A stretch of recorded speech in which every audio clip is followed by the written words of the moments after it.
This chart summarizes the pathogenesis of diabetic foot ulcer.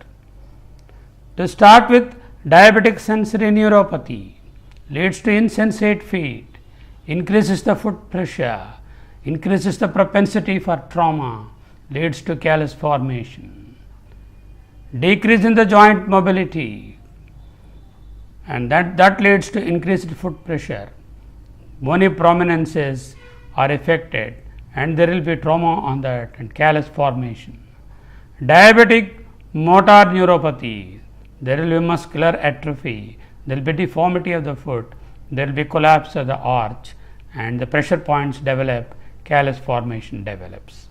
Diabetic autonomic neuropathy, DAN, there will be decrease in the sweating, there will be dryness of the skin, there will be fissuring, and that leads to the propensity for ulcer formation.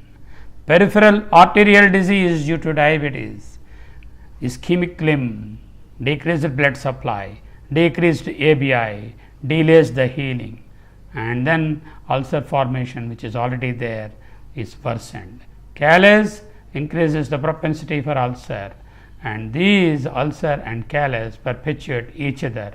Ulceration leads to infection, infection leads to deep seated infection, osteomyelitis, compromised vascularity, amputation may be the end result if not taken care of. So, be concerned about sensory neuropathy, decreased joint mobility, motor neuropathy, autonomic neuropathy, check for PAD and prevent the occurrence of ulcer or callus or both and prevent the foot complications.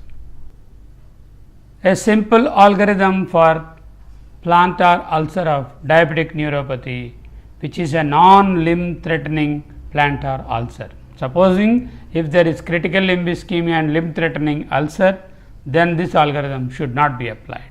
This is a non-limb threatening plantar ulcer of diabetic neuropathy. Check for the pedal pulses, both dorsalis pedis and posterior tibial. Are the pulses well felt? Yes. Then is there evidence of cellulitis? If there is evidence of cellulitis present, yes, then surgical treatment, debridema, antibiotics. Here, antibiotics of choice, broad spectrum antibiotics, particularly clindamycin is a good choice.